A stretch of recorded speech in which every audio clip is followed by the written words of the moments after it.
Whoopsie doodle, looks like we're back in court with Jason. Who could have seen that coming? Who could have seen that coming? Chris Bouzy back in court. Chris Bouzy and friends back in court. Goodman v. Bouzy. It's back in play. What are you talking about, Jason? I thought that case got dismissed. Bouzy was celebrating it on Twitter, and George's brother posted it all around and everything. How could it be back? Well, people who've been watching, if you watched last week, if you're sponsoring on subscribestar.com or patreon.com/crowdsourcethetruth, if you're one of the legacy sponsors on odyssey.com, actually legacy sponsors on odyssey.com/@crowdsourcethetruth, unless you've upgraded to the AR cryptocurrency, there's only like 3 people left on there. So I lost hundreds of sponsors. Major blow.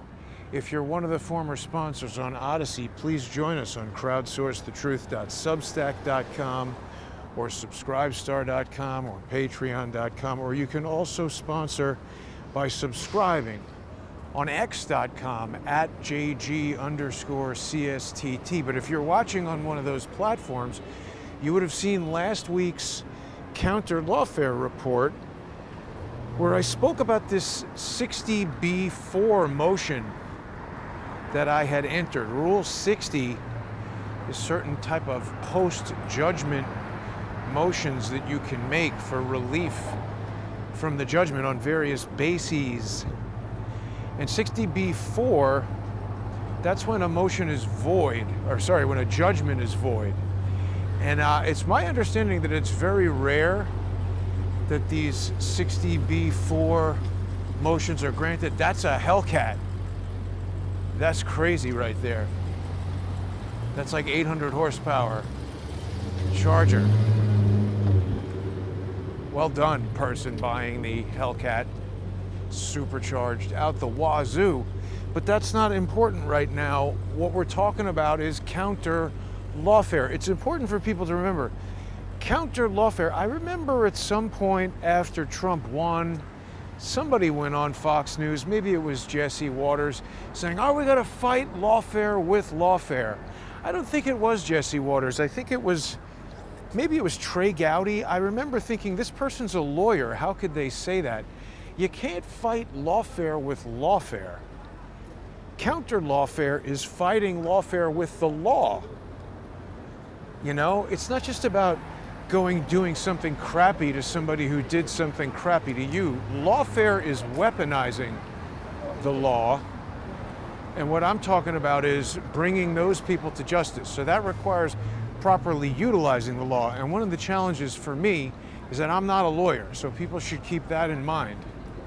Nothing I ever say is legal advice. It's not intended to be legal advice. Nobody should take it as legal advice. I'm not qualified to even give legal advice, and you'd be crazy to take it. I can't help you with your case. I can't be hired as an attorney. I'm just simply not an attorney. I'm telling everybody just anecdotal experiences that I'm having in court. And it's amazing because I've been really put through the ringer by these lawfare losers. People might have seen, I had a really interesting, oh, did I forget to load this? No, here we go. This is good, actually. Let's take a look at this real quick.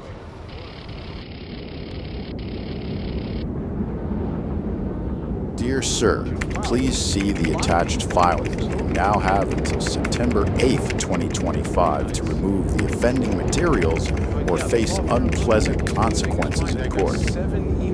Sure, it gets a little breezy at night, but the rent is cheap, and he'll never find me here.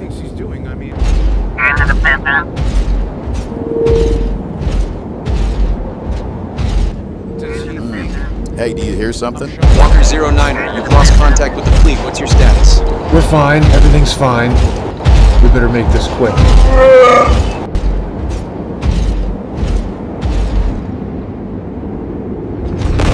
Oh. That's obviously an AI simulation, not actually George's brother. But I love Empire Strikes Back. A lot of people argue about which is the best. Nothing like stealing an Imperial AT-AT Walker with Chewbacca. But the point is, that comedic video, that satire, was created to mock and criticize George's brother for his abuse of the law. People will also recall, if you saw that previous Counterlawfare report that I was talking about, George's brother, he didn't like the 60B4 motion. See, one of the components of the judgment against me in Goodman v. Bouzy was that I was enjoined from bringing further legal action. I was enjoined from bringing further legal action. When someone says you have to pay tax on crypto, but don't you have to pay tax on regular money too? Yeah, I mean, I don't mind. I'm not trying to tell people to use crypto. I'm just saying Odyssey made that change. So if people do want to continue watching with credit card, you got to go to subscribestar.com or patreon.com/crowdsourcethetruth or crowdsourcethetruth.substack.com or on X. So thank you for pointing that out, Ryan, or Brad. Brad said you gotta look at, you gotta pay tax on crypto. I mean, you know, they're trying to get you everywhere, of course. But the point is, these lawfare losers, they've been trying to push me off of every platform. Remember, this case, Goodman v. Bouzy, it's Goodman v. Bouzy et al., meaning there's lots of defendants in there. Right. It's George, his brother, well, Chris Bouzy, of course, and bot Sentinel. That's why I have the robot delivering him the bad news. And by the way, I don't know, is Google racist? I didn't say anything about how to make the robot's voice sound. Does he sound black to you? I don't know, maybe that's not racist. Maybe that's anti-racist. Maybe they presume because Bouzy is black, he would have a black robot, but I don't know. Anyway, point is, Bouzy got sued, bot Sentinel got sued, George, his asshole brother, Adam Sharp from the Emmys, who's also sort of a shadow Twitter executive still, his asshole lawyer, Margaret Eskenay, the Academy of Television Arts and Sciences. Who else is in there? Maxwell Mishkin of Ballard Spar. There's a whole lot of people getting sued on that. And again, there was a judgment in February of 2024, February 20-something, 2024. The case was closed with a motion to dismiss. They dismissed all my stuff. Essentially, Bouzy and all those defendants won. But there was a problem. The final judgment had the wrong caption, and it took me a long time, but after doing research, I realized that that could potentially, wow, those guys are shooting 16 on a Bolex. You don't see that too often anymore. But hey, whatever floats your boat. The case was dismissed in favor of the defendants.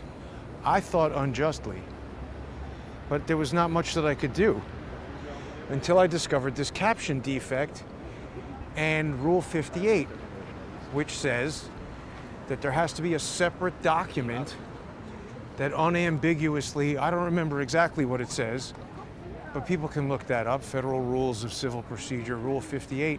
You gotta have an unambiguous separate document, and when you have the totally wrong caption, that introduces ambiguity, and it prejudices my rights, my due process rights to fair trial and appeal and all that stuff. So I entered that 60B4 motion, and then when that got entered, I sort of had a sense that it was a very good motion because, look, I've never been to law school, but they've forced me to become my own counter-lawfare advocate. I'm not an attorney, and I don't think I am. I wouldn't want to be. But I've become my own advocate in court, and you do anything for 8 years, you're going to get better at it. Remember when Tom Hanks was on that island with the volleyball, he starts off a fat, crying FedEx guy on the beach, And then cut to 5 years later, he's spearing fish and he's ripped with the huge beard. So at least he got good at fishing, for what that's worth, and dental extractions. Holy cow, would that be bad. I mean, even going to the actual dentist, I had a rough time for a couple of weeks. Taking your own tooth out with an ice skate can't be fun. But the counter lawfare aspect is important. So I had a good sense that this 60B4 motion had teeth, to stick with the pun. And that remote Arctic planet Hoth incident was a comedic depiction of, you know, George's brother is in there typing away on his RV or wherever the hell he is, pissed off, sending me stupid threats that he's going to file Rule 11 motions if I don't withdraw the filing. Well, of course I'm not going to withdraw the filing. I wouldn't file it if I thought it was frivolous, and I certainly wouldn't file something frivolous in a case where I'd been already enjoined from filing. That's a surefire way to lose and get sanctioned and charged and all that. So it seemed obvious to me that he was flailing, you know, reaching for straws, trying to do whatever he could. I've often used poker analogies in this. That was a sign of weakness at the table to me. I get the sense that George's brother thinks he's a lot smarter than he actually is, and we're going to find out about that pretty soon. But anyway, he had sent me all kinds of email threats, you know. He's resending that safe harbor notification for the Rule 11 sanctions, telling me you have 21 days, you have 20 days. You know, he thinks he's some kind of tough guy. He's a big, stupid bully, sending those emails trying to get me to withdraw this potent motion, and I will not. But then something happened on Tuesday, just 2 days ago, and I mean, it was pretty encouraging. Also, everybody heard earlier today, the New York State Appellate Court basically overturned this financial judgment against Trump, $500 million. So maybe the winds of change are blowing and lawfare practitioners might be in trouble. I mean, keep in mind, 8 years ago, I had never heard of lawfare.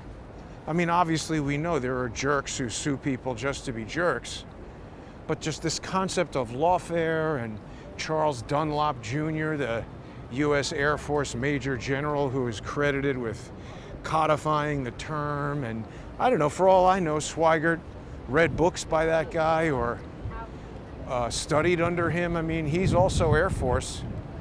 And I have spoken to Charles Dunlop Jr. on the phone. He's a bit of an asshole, in my opinion, and he's written up or written about in Lawfare, the Ben Whitty's nonprofit that we discovered yesterday with Charles. I mean, I think I already knew this, but it was reiterated. They've accepted money, lots of money, in fact, from the Pritzker Military Foundation, I think it's called, an Illinois-based 501c3. And they sent a bunch of that money to that stupid asshole Alexander Vindman. He was paid $300,000, something like that, more than $300,000, during the time that he was, you know, testifying against Trump, about the phone call to Zelensky. See, this is all interconnected. This isn't just like, oh, Jason, why are you talking about your lawsuits? That's what the social engineers like Nate the Loser, Nate the Liar, Nate the Lawyer, what's that guy's name? Nate Brody?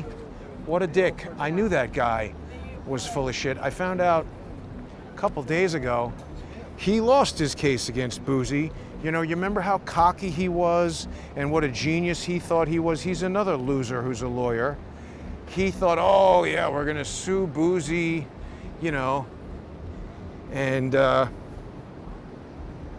for saying he's not an actual lawyer, which is hardly as bad as accusing somebody of the heinous crime of rape, and particularly when he had no evidence of it. He knew he was spreading false information. I even warned him that if he didn't stop, I would sue him.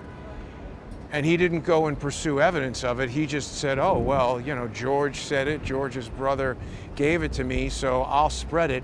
He didn't even have a premise upon which he could presume it was true. It's not like that model girl was out there saying, oh, me too, and some kind of sealed lawsuit or something, like any piece of relevant evidence. He just did it specifically to destroy my reputation, and he did it while he was destroying my social media accounts to prevent me from being able to broadcast to people and share information about Ben Wittes. Remember, this all came about because I wanted to talk to Ben Wittes about this email and everything to do with Peter Smith, which he sent to Reinhold Niebuhr, that we know is James Comey, who now everybody is saying, hey, James Comey, you better lawyer up, because we've figured out that the FBI was ginning up bullshit with Shane Harris and other losers in the news.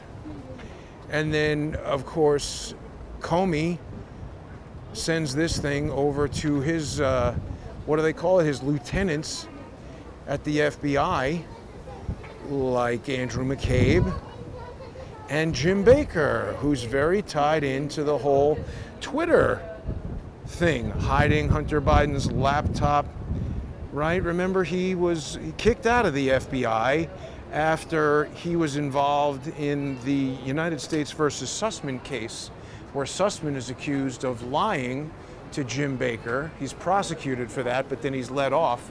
But for whatever reason, Jim Baker leaves the FBI after that and goes to work for Ben Wittes' Lawfare. Isn't that weird? I think that's weird. It's certainly coincidental by definition. Seems like it might rain. Anyway, all these people know each other, and when I'm trying to talk to Ben Wittes about that email, that's when Bouzy shows up. I didn't know Bouzy before December, what was it, 2020? Yeah, December 2020. Just weeks after Joe Biden cheated to win the election. Something that's coming under new scrutiny now. Just today, I think Trump said, let Tina Peters out of jail. I didn't understand why he couldn't just commute the sentence. It was clarified that she's in jail on state court charges. So Trump can't let her out. When did she go to jail? Did she go to jail after Trump won the second time? See, that might be possible, because these lawfare losers, they just don't give up, right? They keep changing this and changing that and coming at you another way. But see, Counterlawfare is going to clap back. And I think, see, Trump is getting good at Counterlawfare as well. Here's that weird foot. So strange. But, you know, Trump now gets his $500 million back, or whatever is going to happen there. It seems like there was some dissenting aspect in that ruling where they're still saying that something was happening with fraud. Yes, James Comey, the Taylor Swift fan. Wasn't that so stupid, Brad? What is he doing, making videos about Taylor Swift? Who was it that said that Taylor Swift was part of some big psyop? Might have been Laura. I think she's right. And that guy, that football guy that she's supposedly dating, he seems suspiciously gay to me. Tish James and Engoron should be prosecuted. I agree. John, yes, there's teeth in the motion. Well, look, that's my presumption, and let me tell you why. Because what happened on Tuesday is, and I'm going to cover all of this in an in-depth, I hope it's not getting too windy. It is windy. I better not go out there. It's just windier over there. I'm going to cover all the details of what happened on Tuesday in an in-depth Counterlawfare report. So if people are interested, I really encourage you to listen to that. You can hear it if you're a sponsor on subscribestar.com or patreon.com/crowdsourcethetruth or crowdsourcethetruth.substack.com or on X if you subscribe at JG_CSTT. And the reason why I say it has teeth is because, see, George's brother, he's telling me withdraw it because, according to him, it's frivolous and vexatious. And if I don't withdraw it, he's going to file a motion for sanctions pursuant to Rule 11. But on Tuesday, the judge sent it to the magistrate. And in the Southern District of New York, magistrate judges are used to handle all the pre-trial non-dispositive motions. And I mean, it's just a standard part of the thing, I guess because they're so busy. Some other jurisdictions, people feel like if it goes to the magistrate, they're doing that because your case is stupid or whatever. But that's not the way it works in New York. In New York, it always goes to a magistrate in the beginning to prepare it for trial. And the magistrate deals with all of the motion practice back and forth and, you know, briefing everything. So this side raises a motion, this side responds, then there's a reply, and then the magistrate decides, is this doing something or is this getting kicked out? But the judge, the reason, John, why I say it has teeth is because the judge could have just said, no, Jason, this is frivolous. You've been ordered not to file in this case. Get the hell out of here with this 60B4 garbage. And she could have denied the motion and said the case is closed, we're correcting the caption pursuant to Rule 60A, but she didn't say that. And so, to me, again, I'm not an attorney. Attorneys, weigh in. Give me comments if you're watching. But to me, just the very fact, what did Mike Benz talk about? Just the very fact that the judge would send it to the magistrate, it's a de facto admission that she thinks it's sufficiently worthy of at least, you know, someone's going to look at this and say, is he right or is he wrong? They haven't made a decision yet, but the only decision they've made is that it's not completely frivolous. And that's what George's brother was trying to say in that Hoth video and with his stupid, you know, Rule 11 warnings that he was sending me. What is this? What is this team? You know, everybody says, name this band. Name this band. This may be a soccer team. MSBY. Now, what do we have here in the Airstream?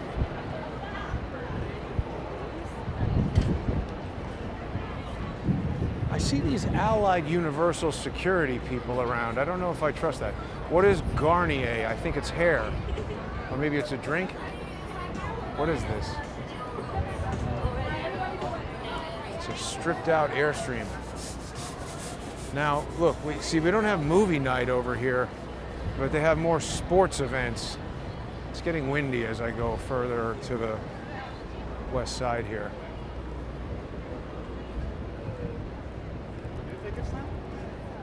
They're making this more like Vegas over here, which is fine.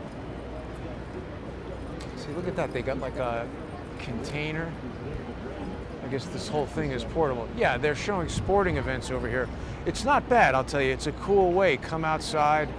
I've always thought this would be a good idea, have a giant TV outside. And even at your house, if you just put that out the window, I mean, it probably costs $1 million. So it's not a good idea for your house necessarily, but it's a fun way for these people to watch baseball.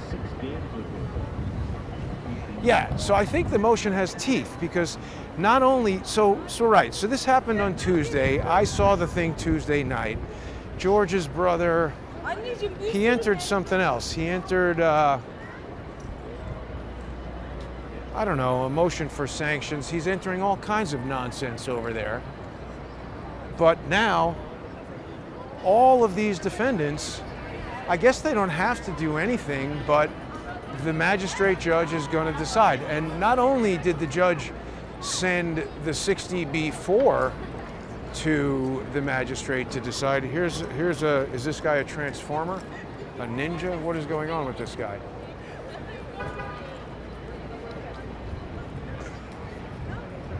Are you a ninja? I'm a common writer. A what? I'm a common writer. What is that? It's like a superhero. That's Okay. I'm a master in there, but You know, when you see a ninja, he's not a ninja. yep. No, Take it easy. That's a ninja joke. I don't think he got it. He's not a ninja. The point is they're hidden, stealthy. But Yeah, not only did they send the 60B4 motion to the magistrate, they sent basically all the, let's not go inside there, we'll just go over this way. There was a long list. The judge checked off this motion, that motion, all these different motions to send back to the magistrate. I mean, it's almost like I've rolled back the clock to 2023 and hit the reset button on this case. I didn't say too much about it on Tuesday because I found out about it Tuesday night. I don't know if I did a broadcast on Tuesday, and I didn't want to talk about it yesterday with Charles because, you know, Charles has his stuff that he wants to talk about, not make it about the case. And so I spent some time kind of querying AI and, you know, looking things up and trying to figure out, like, what does all this really mean? And I mean, again, I could be wrong. I'm not an attorney. I'm looking. Are there any attorneys watching us right now who can give some comments? Shampoo, yeah, that's hair care products in there. Teddy's wife likes Garnier. I don't know why they need a, is anybody washing their hair in that Airstream? That would be better. That would be interesting if they did that. But what I'm saying is I'm not an attorney, so I don't really know what it means when these things happen. But based on the judge sending all these motions back to the magistrate for a new report and recommendation, it's really like I've hit the reset button. It's like saving on a video game, and then you die and go back to the save point. You can start again. And also, by the way, I was looking up like how frequently 60B4 motions are granted. Pavers? What's a paver?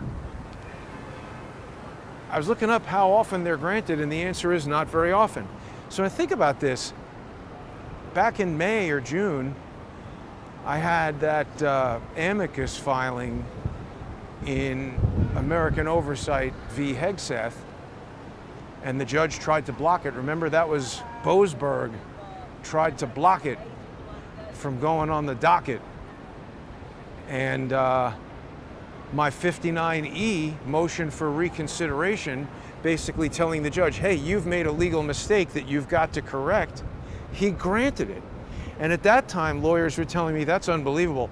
Less than 5 or 10% of the time do those things get granted because, first of all, I guess it's rare that the judge makes a mistake. And when they do, on the rare occasion that they do, they don't want to admit it. And who knows how often it happens that a pro se gets a judge to admit, so that's pretty good, I thought. And then now this, 60B4, bringing the case all the way back to filings that were in there 2022, 2023, like December. Some of these are from December 2022 that they're talking about. What do we got going on there? Some kind of big video shoot. It's not those guys with the Bolex. No, it's just a photo shoot. Now we got a sound guy over there. See, look at how many people they have to do. What are they doing? One person.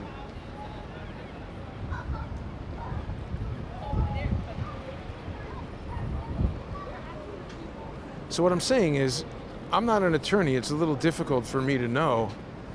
But it seems to me that this is like going to Madison Square Garden to the Knicks game and sinking the three-point shot at halftime and winning a Cadillac. It can be done, but I don't know. How often does that happen? Pretty good shot. But the case is back on, and Bouzy is back in court.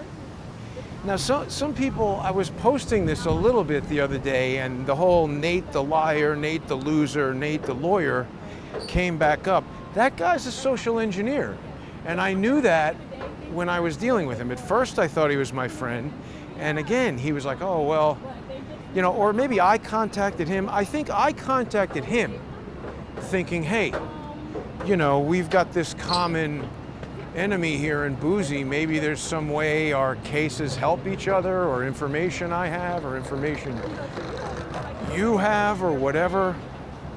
This is actually important as I think about this. because I think there's a lot of lawyers in this lawfare network. Now, I don't know too much about Nate Brody. I spoke to him on the phone maybe once or twice.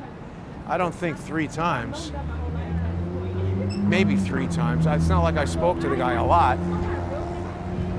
And I think I was on his show or he was on my show. I don't remember exactly. I think we interacted a little bit, and then he was trying to give me advice for what to do. Like, I think his advice was to, like, withdraw the case, or he wanted me to basically get out of the way. And at the time, I presumed that he wanted that because he was upset that somebody else was suing Bouzy, and just probably presumed that Bouzy doesn't have that much in the way of financial resources, and if he's trying to recover money from him and I'm trying to recover money from him, that reduces his chances. But I don't think so. I think he brought about his whole stupid Bouzy case to help Bouzy, to distract from my case, and probably, you know, hoping that, oh, Jason will think that a lawyer against Bouzy, maybe they wanted me to try to hire Nate to be my lawyer. I don't remember. I think I was already doing it pro se by then. But Nate tried to screw me up, and he had that fat loser, what was that white guy's name? Eric Hunley was hanging around with Nate.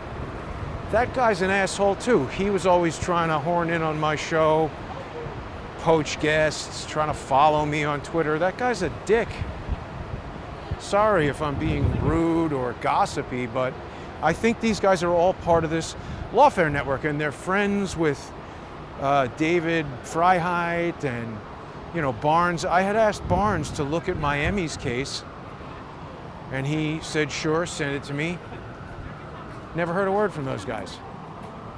That Emmys case ties in to the Twitter coup, the Twitter files, all this important stuff, and those guys never ever want to talk about it. Now remember, this all, you know, Bouzy didn't have representation in the case until George's brother sent this tweet to Ben Wittes and Nina Jankowicz. Ben Wittes, I mean, he's not just a fat little schmuck who I yell at outside the court. And by the way, today, Trump's counter-lawfare victory, getting that $500 million fine or whatever it is. What was that? That $500 million, getting that back. Well, what was that from? That was the Stormy Daniels case. And remember, a lot of people saw me yelling at Norm outside that case. Who else was there? I ran into Norm right after Ben Wittes. That fat little dick came out of the courthouse, and Nina brought that up in Arlington Circuit Court, right? They're trying to shut me up. They don't want me to be able to sue Ben Wittes. They don't want me.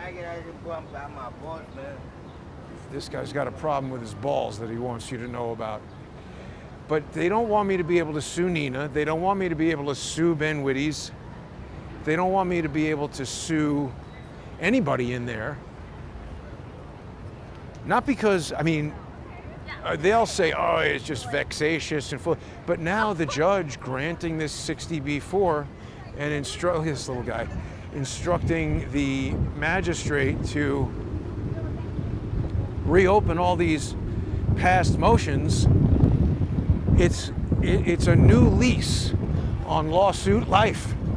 This whole thing is now going to be reopened. Now remember, there was a time that I walked through here and lost signal. Oh yeah, and George's asshole brother started emailing Amtrak about me recording video in a public space, which I'm allowed to do, auditing the retail performance of the taxpayer-funded Moynihan Train Hall. My right to do. And nobody in here has any presumption of privacy because we're in public. But anyway, he likes to try to find anything at all that he can create some kind of complaint about. That, in part, is why I accused him of sending an email to the Television Academy that resulted in that whole lawsuit. This This is why Adam Sharp and Margaret Eskenayi are involved in Goodman v. Bouzy, because this is an ongoing conspiracy to harass me and get me kicked off the internet and destroy my ability to earn a living. They're all in it. George, his idiot brother, Ben Wittes, Chris Bouzy, Nina Jankowicz, they're all connected to all this stuff. Same guys who created the predicate for this, Stormy Daniels case where Tish James alleges that Trump committed fraud and falsified whatever, that he had to pay $500 million. Right, so there was some sort of dissent there where apparently part of that ruling stands where I guess they said Trump committed fraud, that he doesn't have to pay the $500 million, but I think some part of it stands. And then Tish James had an idiotic statement that she put out where she said, we're going to appeal this. So I don't know, I thought this was the Supreme Court. I don't know, can you still keep appealing forever? I guess, if you're Tish James and don't play by the rules. But you know what? The law of counterlawfare says the more the lawfare assholes monkey around with the fake part, the more it's going to come back and slap them. So I hope Tish James does re-appeal or whatever it is that she's planning to do. And then I hope that Trump can get that last little bit overturned. Because she is a fat pain in the ass. And all these people are lawfare losers. By the way, the judge in Goodman versus the City of New York is a Tish James disciple. She worked for Tish James for 4 years as a civil rights attorney, and now she's violating my civil rights.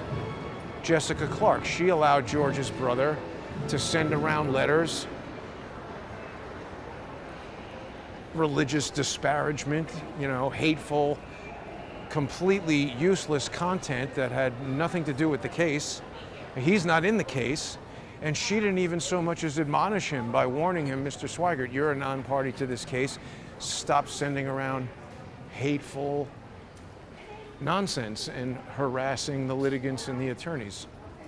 So this is all a network, and Nate Brody is part of it, It goes far and wide. When they need to deal with small fries like me, they have idiots like Stephen Biss.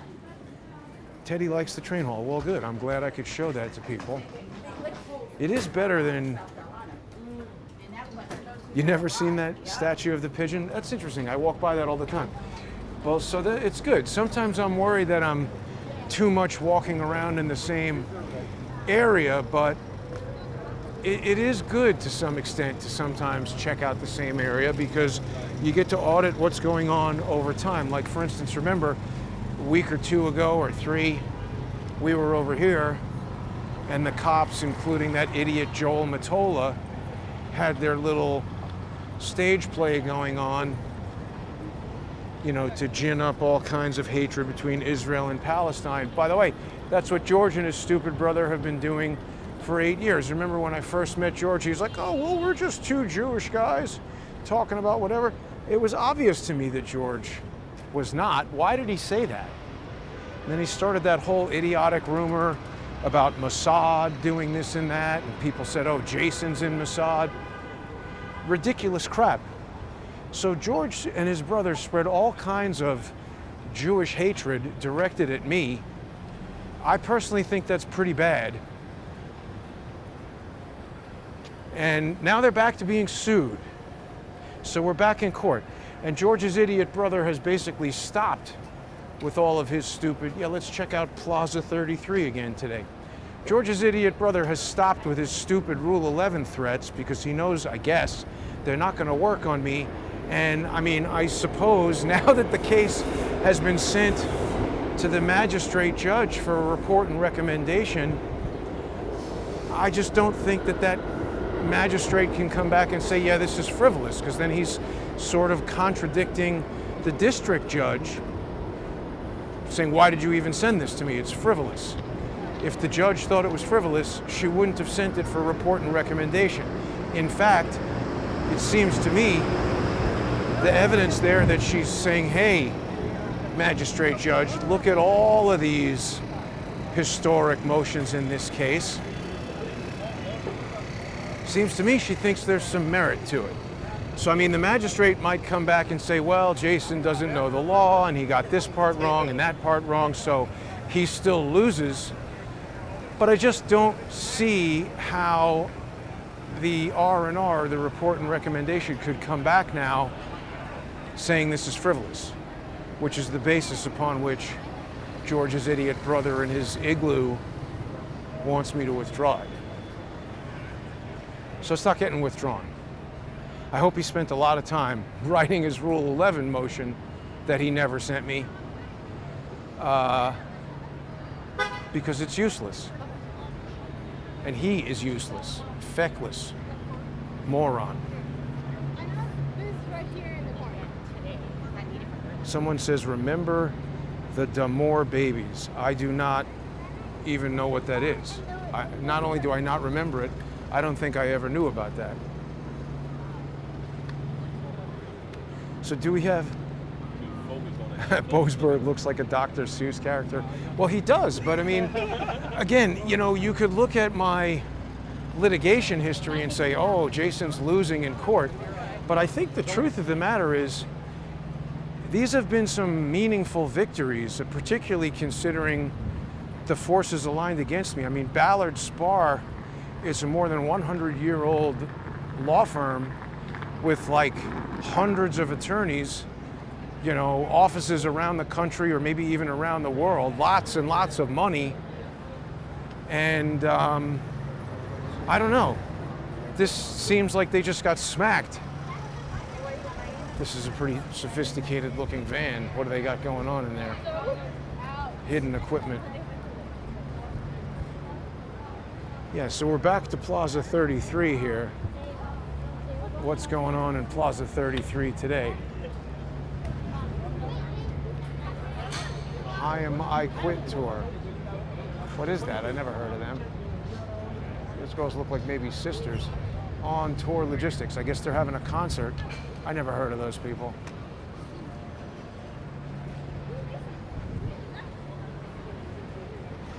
Everybody's enjoying Plaza 33. Oh, did people see this story about what's her name, Greco, not related to Sal? What is the woman's first name? I forget her first name. Renee? I forget her first name. But some assistant to Eric Adams they were having some sort of, you know, campaign event, and reporters were there, and this Greco lady handed somebody cash. And the reporter was like, oh no, I can't take this. And they said it was a $100 bill and several 20s. So I mean, like who is bribing somebody like 160 bucks? It's just laughable. That's one of the stupidest things I've heard from Eric Adams, and he's done some stupid things. He's a stupid guy. But if you're gonna bribe somebody, I don't think 150 or 160, $180, I don't think that's the number. I see, it's another one of these things where like, why would you even do that? It's like these mortgage fraud claims against Brooks and Schiff and Letitia James and others, you know. You've got Tom Tillis, you've got Jamie Raskin.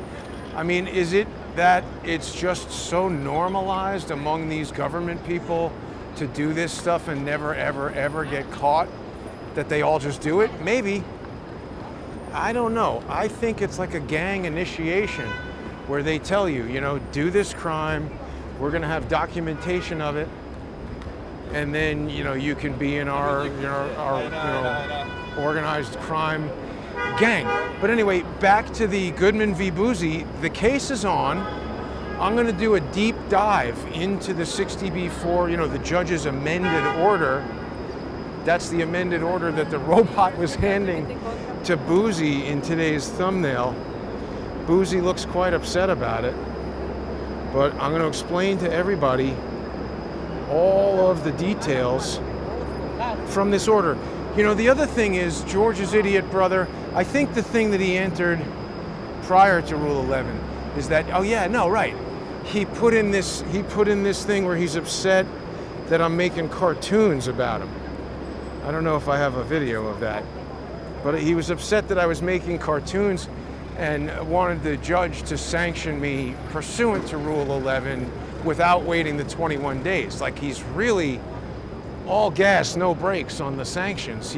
Again, I think it's a sign from the poker analogy, weakness at the table. They're afraid of this Rule 60b-4 motion because it's got real teeth to it. But he was saying, oh, you know, he's making cartoons about me, and you have to sanction him for that. I'm allowed to make cartoons. And in that same motion, he was saying that I'm bringing about these frivolous, I'm filing these frivolous motions so that I can make counter-lawfare reports and make money from that. First of all, that's wrong. Second of all, that's stupid. There's a million things that I could talk about on a paid live stream, and that's evidenced by the fact that I've done it thousands and thousands of times. It's really a small fraction of the overall live streams that have been counter-lawfare reports. In fact, lots of people have asked me to do more counter-lawfare reports. So if you're not already a sponsor, please become one on subscribestar.com or patreon.com/crowdsourcethetruth or crowdsourcethetruth.substack.com. Or if you're following on X @JG_CSTT, you can subscribe there. You're going to get the sponsor exclusive content as a subscriber on X.